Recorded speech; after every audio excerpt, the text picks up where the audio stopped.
नमस्कार, मैं हूं संजय शर्मा। आप देख रहे हैं 4 PM न्यूज नेटवर्क। मैं बड़ा एक सहज सवाल आपसे पूछना चाहता हूं। अगर आप मुख्यमंत्री हों और आपके खिलाफ कोई व्यक्ति अपनी अभिव्यक्ति की आज़ादी का इस्तेमाल करते हुए ये कहे कि आपका ये गलत फैसला है या कोई घटना हो जाए उसके बारे में लिखे, तो आप क्या करेंगे? आप ये कह देंगे इसको सूली पे चढ़ा दो, इस पे FIR करा दो, इसको तबाह कर दो? मैं जानता हूं आपका जवाब ये होगा कि नहीं, हम ऐसा नहीं करेंगे।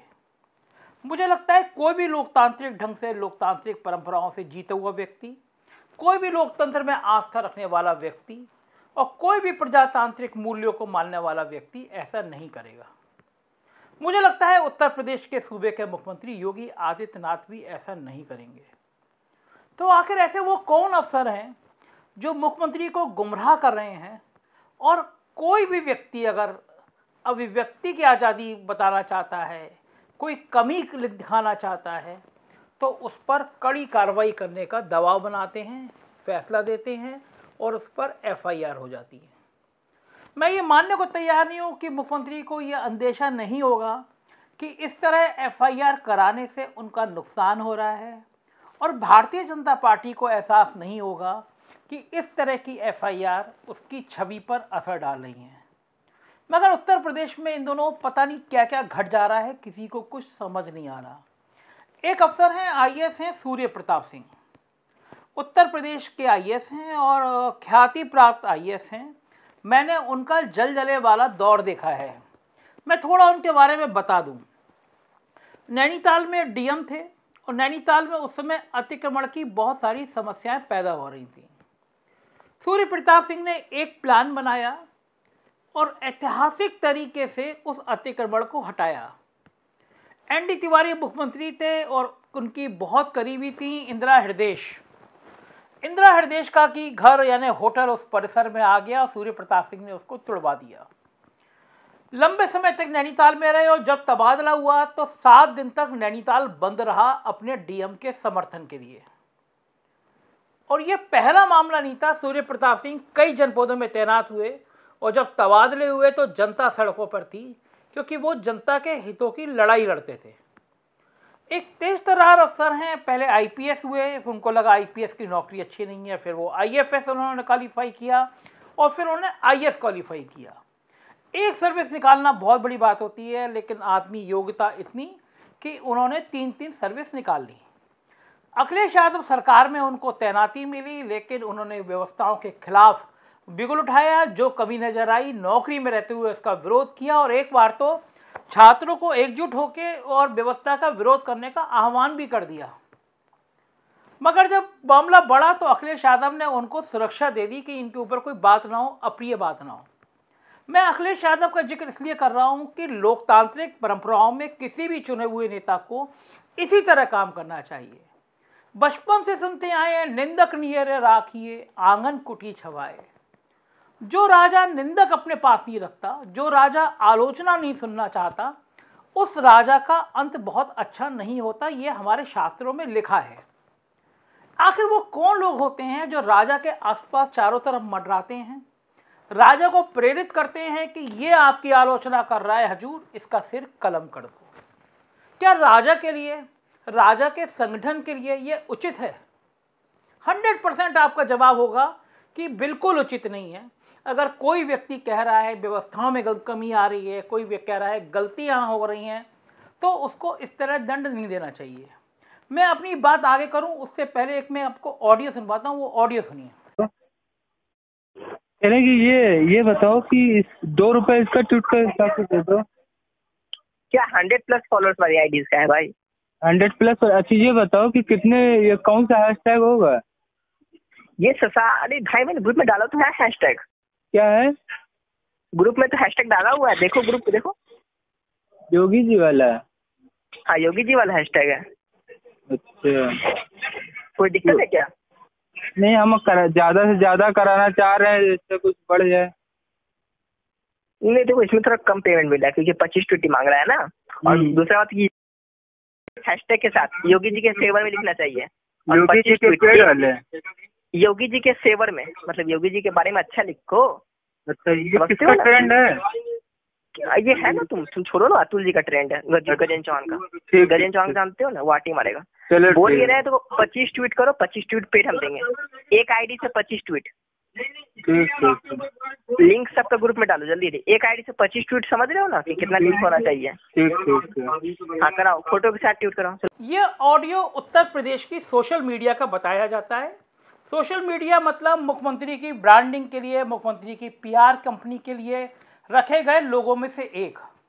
ये बड़ी साफ बात है और जग जाहिर बात है, एक आईटी सेल के नाम पर एक ट्रोल करने वाले बड़े लोगों की संख्या में लोगों की भर्ती की गई है। पिछले दिनों पार्थ नाम के एक नौजवान ने सीएम की सोशल मीडिया में काम करता था, उसने सुसाइड कर लिया। सुसाइड करने पे तहलका मचा और पता चला, इन्हीं सूर्य प्रताप सिंह ने कहा, अरे ये तो वो नौजवान है जो मुझे रोज गालियां दिया करता था, मुझे पता ही नहीं था कि ये सीएम की सोशल मीडिया में काम करता है। तो नौजवानों को नौकरी देने के नाम पर उनसे ट्वीट कराना, ट्वीट करा के लोगों को ट्रोल करना, उनको अपशब्द कहना, ये किसी भी संस्कृति में, ये किसी भी राजनीति में उचित नहीं है। ये जो ऑडियो मैंने आपको सुनवाया, इसमें एक व्यक्ति दूसरे से कह रहा है कि गजेंद्र सिंह मतलब बड़े फिल्म एक्टर, और आजकल काफ़ी सारे काम संभाल रहे हैं और योगी सरकार की कई मामलों में वो तारीफ करते हैं और ट्विटर पर ट्रेंड बन जाते हैं। ट्विटर पर ट्रेंड आमतौर पे तब बनता है व्यक्ति जब एक शब्द को लेकर कई हजार लोग ट्वीट करते हैं। ये ऑडियो बताया रहा है कि जिस कंपनी का व्यक्ति है वह दूसरे से कह रहा है कि तुम्हें गजेंद्र की बात को ट्वीट करना है, मुख्यमंत्री की बात को ट्वीट करना है, तुम्हें हर ट्वीट करने के अलग अलग आईडी से बना के 2 रुपये प्रति ट्वीट मिलेंगे। मतलब समझे ना आप, आपके हाथ में मोबाइल है, आप 10 आईडी बनाइए और फिर अगर मुख्यमंत्री के खिलाफ कोई बोल रहा है, सरकार की नीतियों के खिलाफ बोल रहा है, तो उसको ट्रोल करिए, उसको गाली दीजिए, उससे बदसलूकी करिए, आपको हर ट्वीट करने का 2 रुपया मिलेगा। जब ये वायरल हुआ, पूरे देश में वायरल हुआ, तो सरकार की मजाक उड़ना शुरू हुई। पूरे देश में लोगों ने कहा कि ये क्या हो रहा है, योगी आदित्यनाथ का ट्वीट कराने के लिए 2-2 रुपये के ट्वीट किए जा रहे हैं। यही बात सूर्य प्रताप सिंह ने ट्वीट में लिखी कि आखिर ये क्या हो रहा है, ये 2 रुपये का ट्वीट करा के क्या हासिल मिल जाएगा। इस तरह के तमाम कमेंट किए और देश के बहुत बड़े बड़े बुद्धिजीवियों ने उस पर कमेंट किए। दिल्ली की जानी मानी पत्रकार हैं रोहिणी सिंह, लाखों लोग उनको ट्विटर पे फॉलो करते हैं, उन्होंने इस पर कमेंट किए और देश के बड़े पत्रकारों ने, बड़े मीडिया हाउस से भी इस पर ट्वीट किए। मगर गाज तो सूर्य प्रताप सिंह पे करनी थी। तो कानपुर में एक एफआईआर लॉन्च हो गई और कहा गया कि इस एफआईआर में कि इसी ट्विटर वाले का हवाला दिया गया। ये पहला मामला नहीं था। जिस समय कोरोना की पहली लहर आई थी, उस समय ये बात उठी थी कि टेस्ट कम कराने के निर्देश दिए गए हैं जिलाधिकारियों को और टेस्ट कम कराए जा रहे हैं। ये बात सूर्य प्रताप सिंह ने ट्वीट कर दी कि no test no corona.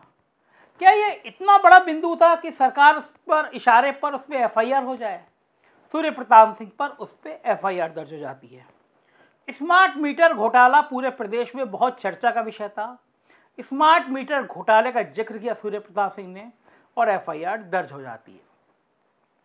Kasganj में रेप था, रेप की घटना हुई, सूर्य प्रताप सिंह ने लिखा और एफआईआर दर्ज हो जाती है। वाराणसी में एक पेशेंट की लाश को फेंकने का मामला था, आज तक जैसे चैनल ने दिखाया था, लेकिन सूर्य प्रताप सिंह ने ट्वीट कर दिया, एफआईआर दर्ज हो जाती है। उन्नाव में गंगा में तैरती हुई लाशों को ट्वीट किया सूर्य प्रताप सिंह ने, एफआईआर दर्ज हो जाती है। और इस एफआईआर के बाद में सूर्य प्रताप सिंह हाईकोर्ट जाते हैं। हाईकोर्ट फटकार लगाती है, सूर्य प्रताप सिंह की गिरफ्तारी को स्टे देती है और उन्नाव पुलिस को तलब करती है। मेरा बड़ा सवाल यह है कि आखिर जो पार्टी लोकतांत्रिक मूल्यों में इतना भरोसा करती थी, ये अफसर इस मूल लोकतांत्रिक अभिव्यक्ति की हत्या कहां तक कराएंगे? और क्या मुख्यमंत्री को समझ नहीं आ रहा कि जिन अफसरों का रिटायरमेंट 1 साल या 2 साल में होना है, वो ऐसी सलाह देकर उनकी बर्बादी का रास्ता क्यों तैयार कर रहे हैं? क्या संदेश जाएगा मुख्यमंत्री जी की इन बातों का कि मुख्यमंत्री जी अपनी आलोचना इतनी भी बर्दाश्त नहीं कर सकते? ये लोकतंत्र है। मुझे याद आ रहा है कि अखिलेश यादव ने अपने ऊपर जो कार्टून छपे थे, और कुछ कार्टून तो इतने तीखे थे कि कोई नेता सहन नहीं करता, उस कार्टून की छपी हुई किताब का खुद विमोचन किया था। तो मैं कहना चाहता हूं कि अगर आप लोकतंत्र में अपनी आलोचना नहीं सुन सकते तो यह आपके लिए घातक है। आपको बड़ा दिल दिखाना चाहिए। आपको उदार हृदय दिखाना चाहिए। ये जो आज पार्टी की हालत हो रही है, 3 दिन से BL संतोष पूछ रहे हैं, बुला रहे हैं, विधायक शिकायत कर रहे हैं, विधायक रो रहे हैं, विधायक चिट्ठी लिख रहे हैं, मंत्री चिट्ठी लिख रहे हैं, केंद्रीय मंत्री चिट्ठी लिख रहा है, अफसर हमारी सुनवाई नहीं करते। आज जो हालात है, जो बात उठती है कि मुख्यमंत्री हटेंगे, बदलेंगे, क्या होगा, ये सब इस बात का लक्षण है और इस बात का परिणाम है कि एक ब्रेक लगा दिया है मुख्यमंत्री के चारों तरफ। और ये ब्रेक पहले नहीं है, हमने मायावती के टाइम में देखा था, कुछ अफसर आते थे, 4 लाइनें यूं टेढ़ी करके बनी होती थी, उस पर लिखा होता था कि 5 कालिदास मार्ग। ये वो जगह है जहाँ मुख्यमंत्री रहते हैं। और थोड़ी देर बाद बिल्कुल खूबसूरत लड़के दिखाई दिया करते थे कश्मीर के, और ये कह दिया जाता था ये आतंकवादी हैं, AK-47 पकड़ी गई है, बंदूक पकड़ी गई है, मुख्यमंत्री को मारना चाहते थे। मुख्यमंत्री को बता दिया गया आपकी हत्या करना चाहते थे। मुख्यमंत्री डर गई और उन्हीं 4-5 अफसरों के बीच में होकर रह गई और नतीजा सबके सामने है। अखिलेश यादव के पास भी इसी तरह की लॉबिंग की गई कि लोग ना पहुंचे, लेकिन योगी आदित्यनाथ के पास इस तरह की लॉबिंग और ज़्यादा कर दी गई कि लोगों की बात ना पहुंचे, जो विरोध करे उसका सिर कलम कर दो। उत्तर प्रदेश में 300 से ज़्यादा पत्रकारों पे FIR की चर्चाएं होती रहती हैं। मिर्ज़ापुर में जिसने नमक के संग रोटी दिखाने वाली खबर दिखाई, उस पर FIR हो गई। जिन संस्थानों ने, जिन मीडिया वालों ने खबर लेने की कोशिश करी, उनकी जांचें करा दी गई, किसी की EOW जांच करा दी गई, किसी के पीछे STF लगा दी गई, कुछ नहीं हुआ तो उनके विज्ञापन बंद कर दिए गए, मान्यताएं बंद कर दी गई, सरकारी मकान खाली करा दिए गए, नोटिस करा दिए। क्या मिलेगा इन सब करने से? ये आपातकाल है, ये इमरजेंसी है। और नतीजा क्या हो रहा है?